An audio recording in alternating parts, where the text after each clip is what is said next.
Bueno, planteamos, Adrián, esta contradicción, ¿no? En el sentido de que el Evangelio perdido de alguna forma planteaba un cierto machismo de Jesús, ¿no? Y los evangelios reconocidos por la Iglesia, por el cristianismo, mejor dicho, todo lo contrario. Pero qué otros conceptos, qué otras frases contenían? Por ejemplo, también decía, quiebra una rama, y ahí estoy yo, levanto una piedra, ahí estoy yo. Una especie de panteísmo, ¿no? De ver a Dios en todas las cosas, ¿no? Pero lo interesante de esto es que este libro, este evangelio, tiene 114 frases, digamos, de Jesús, ¿no? Pero muchas están también en el evangelio. Porque lo que hace, digamos, el movimiento gnóstico toma un montón de elementos que todos usamos, pero también toma otros que no usamos, ¿no?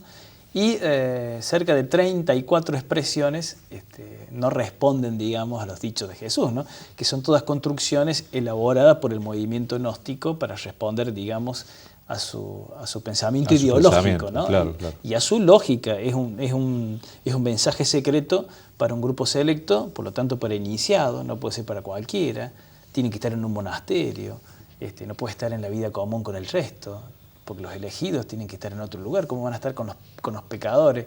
Que fue parte también de un movimiento que hizo mucho mal a la Iglesia, ¿no? El movimiento de los puros, de los castos, de que hay que ser el mejor para poder estar cerca de Dios. O sea, en definitiva, todo lo contrario, porque se supone que Jesús estaba con los pecadores, sí, con los perdedores. Y aparte el mensaje de Jesús, ¿cuál fue cuando resucita? Vayan y anuncien a todos que el reino de los cielos ha llegado. Absolutamente, no les nada dijo, de secreto. Claro. Exacto, no les dijo quédense callados, escóndanse, no cuenten nada a nadie, sino que fue todo lo contrario. Y eso demostraba que era un evangelio herético. Eusebio de Cesarea también en el 226 plantea que es un libro herético, que no hay que leerlo, que no responde a las enseñanzas evangélicas de Jesús.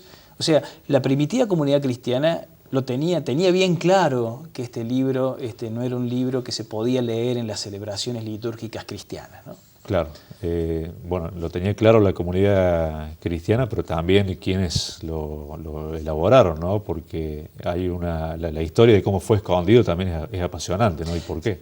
La verdad que sí, y volvemos nuevamente a Egipto y a Alejandría, ¿no? Recordemos que este evangelio se encuentra en Nag Hammadi, cerca de Alejandría. Alejandría, Atanasio, el obispo de Alejandría, recordemos que es el que manda esa carta pastoral para Pascua, diciendo que los textos del Nuevo Testamento que responden como palabra de Dios eran 27. Y esa carta pastoral llegó a todas las comunidades cristianas y también a los monasterios. Cerca de Nag Hammadi, donde se encontró en esta cueva, esta vasija, había monasterio, como decíamos recién. Y los monasterios, los monjes, cuando recibieron la carta pastoral de Atanasio, de San Atanasio, empezaron a leer cuáles eran los libros cristianos reconocidos como palabra de Dios y vieron que este libro, el del Evangelio copto de Tomás, no estaba. Y evidentemente la hipótesis es que les dio miedo tener libros heréticos y que pudiera llegar una inspección y que encontrar todo este material que no respondía a la doctrina cristiana. Pero como ese material, ellos lo venían repitiendo durante siglos, tampoco tuvieron el valor de destruirlos como otros lo hicieron. Entonces agarraron, lo pusieron en una vasija, los metieron adentro, los sellaron y los dejaron en una cueva enterrados, ¿no? Esa es la hipótesis de por qué después de tantos siglos uno puede encontrarse con eso, con este material tan valioso y que estaba tan cerca de estos antiguos monasterios, ¿no? Que fue uno de los primeros monasterios de la cristiandad, ¿no? Claro. Ahora, decías, volviendo un poquito atrás, que no solamente reviste la importancia arqueológica, sino también histórica, ¿no? Sí, sí. Porque de alguna manera se termina de comprobar las hipótesis que existían sobre el gnosticismo, ¿no? Sí, sí, y aparte cuál era el material, ¿no? Porque acá todos hablan del gnosticismo, pero no tenían acceso objetivo al material. Y a partir de este hecho, se revela que ahora sí se pueden demostrar todas esas especulaciones que se hacían. Pero también otro elemento interesante que revela el movimiento cultural que se daba en Alejandría y también en los monasterios, lo importante o el rol importante que cumplieron los monasterios para conservar el conocimiento y los saberes. De todo, de lo bueno o de lo malo. Así como en la película del Nombre de las Rosas, estaba la biblioteca y un lugar secreto, ¿no? Donde nadie podía entrar, donde estaban los libros estos griegos, paganos, el libro de Aristóteles que hablaba, que era el desarrollo, la hipótesis sobre el tema de la sonrisa, que ellos consideraban que era diabólica. Bueno, todo este rol de los monasterios fue muy importante, donde tenían un lugar y los monjes tenían que transcribir todo ese material que llegaba y luego se iba pasando.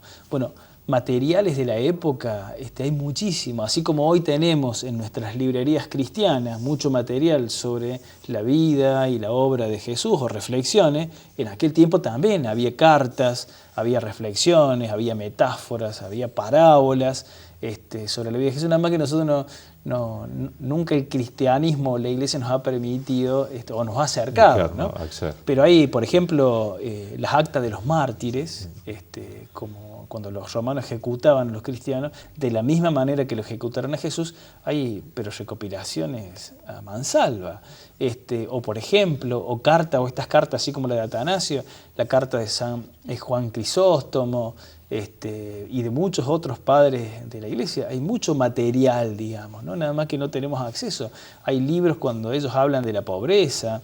San Juan Crisóstomo dice, y es muy duro, ¿no? En esto tiene una posición parecida a la de Francisco, que les dice, a los curas les decía, ¿de qué les vale celebrar la misa con una patena de oro y un cáliz de oro si tu hermano está pasando hambre afuera? Claro.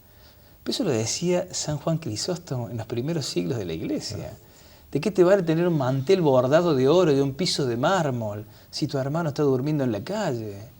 Y tu hermano es Jesús. O sea, con un mensaje muy, muy claro. Parece muy claro y elemental, ¿no? Pero esa literatura está. Nada más que se ve que una literatura que molesta, que denuncia y que por lo tanto, la verdad que no hay acceso. Digamos, así como uno puede encontrar cualquier tipo de libro, es difícil encontrar estos libros con estas cuestiones puntuales, ¿no? Como también el Evangelio copto de Mateo, del cual estamos hablando. Está publicado, ¿no? Está publicado en todas las lenguas.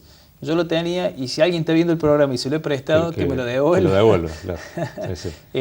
Porque la verdad que a mí me sirve para estudiar y creo que es un aporte muy, muy importante, ¿no? ¿Se puede ubicar en internet? Sí, en internet, pero en las librerías en Córdoba, imagino en las librerías San Pablo, Verbo Divino, ahí tendría que estar, ¿no?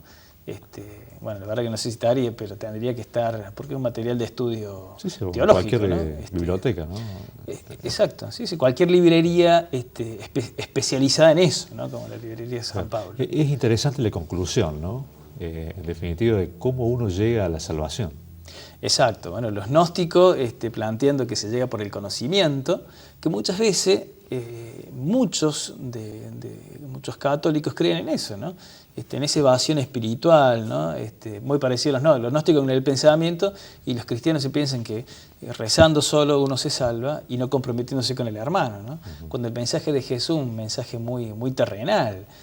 Porque tuve hambre y me diste de comer, te vas a salvar, porque tuve sed y me diste de beber, porque estuve preso, me visitaste, enfermo, me viniste a ver. O sea, el mensaje de Jesús es muy concreto.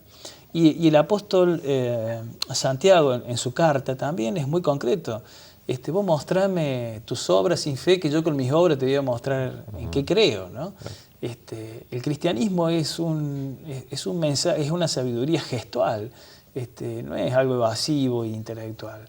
Si uno no tiene la capacidad de dolerse del otro o conmoverse ante el dolor humano, me parece que poco tiene de cristiano. O sea, deben estar presentes los dos. Sí, los dos elementos. Los elementos. Sí.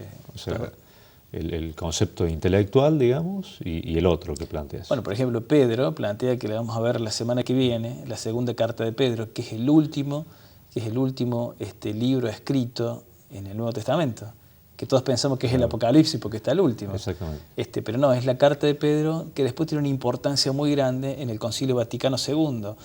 Una carta que fue muy cuestionada, muchas veces se la quisieron sacar, porque no es de Pedro, pero aparece como la de Pedro. Bueno, Pedro plantea que como cristianos tenemos que dar razón de lo que creemos. Si no, ¿cómo nos van a creer? No podemos exigir que crean por obligación. Yo tengo que dar razón de lo que yo creo. Y dar razón significa estudiar, interesarme, no solamente, como decís vos, vivir la fe cristiana, que es muy interesante como gesto de caridad, pero también yo tengo que saber cuál es la postura y el planteo que Jesús hacía. Y sobre todo tener un sentido crítico, ¿no? Exacto, ¿no? Porque si no es que se caen unos dogmas. No seguir un dogma y una doctrina a rajatabla, sino bueno, tener algún sentido crítico, como en todos aspectos de la vida. Exacto, digo, los dogmas por ahí nos llevan al fundamentalismo, claro. ¿no? O prohíben las discusiones, ¿no? Eso no sucedía en el cristianismo primitivo, ¿no? Se discutía todo. Quizás hay que volver a... Sí, era muy federal. Sí, muy federal y una dimensión de asamblea, ¿no? Antes los sacerdotes eran elegidos en asamblea, ¿no? Los obispos también. Muy interesante.